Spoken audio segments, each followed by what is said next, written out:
GT Holidays, South India's #1 travel brand. You know you are special when you're with GT Holidays.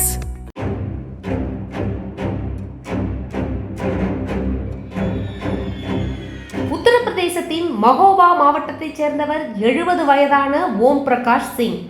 Railway துறையில் பணியாற்றிய சிங் 2015ஆம் ஆண்டு ஓய்வு பெற்றார்.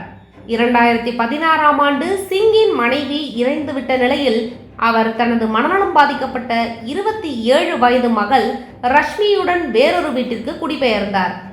இந்த நிலையில் சமைப்பதற்காகவும் மகளை கவனித்துக் கொள்வதற்காகவும் ராம் பிரகாஷ் குஷ்வாகா மற்றும் அவரது மனைவி ராம் தேவி ஆகியோரை வேலைக்கு அமர்த்தினார். இவர்கள் ஆரம்பத்தில் சாதாரணமாக வேலை பார்ப்பது போல் தெரிந்தாலும் காலப்போக்கில் அந்த வீட்டை தங்கள் கட்டுப்பாட்டிற்குள் கொண்டு வந்து பிறகு சிங் மற்றும் அவரது மகளையும் வீட்டு சிறையில் அடைத்துவிட்டனர்.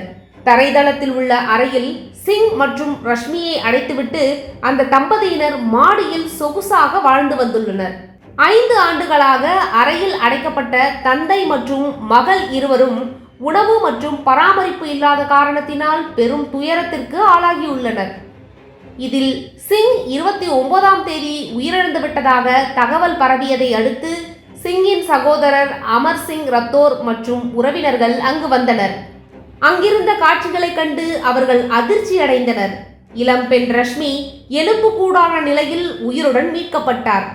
பார்ப்பதற்கு அவர் 80 வயதான மூதாட்டியை போல் எலும்பும் தோளுமாக இருப்பதைக் கண்டு உறவினர்கள் வேதனை அடைந்தனர்.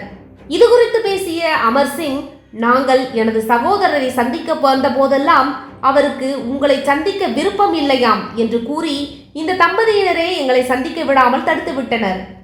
இவர்கள் சொத்தை அபகரிப்பதற்காக எனது சகோதரர் மற்றும் மகளுக்கு உணவளிக்காமல் அறையில் அடைத்து வைத்துள்ளனர். ஒரு நாளைக்கு 2 வேளை சப்பாத்தி கொடுத்ததாக கூறுகிறார்கள். ஒரு சப்பாத்தி கொடுத்திருந்தால் கூட அவர்களின் நிலை இவ்வளவு மோசமாக இருந்திருக்காது என்று கலங்கியுள்ளார். ஓம் பிரகாஷின் உடல் மிகவும் மெலிந்து காணப்பட்டது.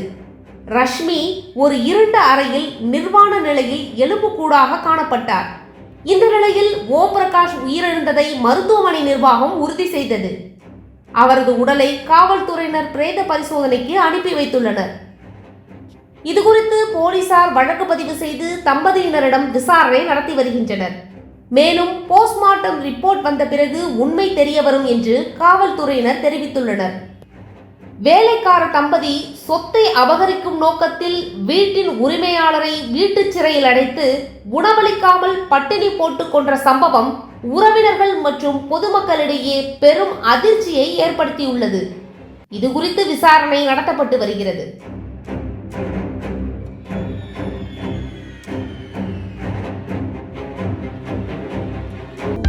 அனல் பறக்கும் செய்திகளை அப்டேட் செய்து கொள்ள நக்கீரன் களத்தை இப்பவே சப்ஸ்கிரைப் பண்ணுங்க.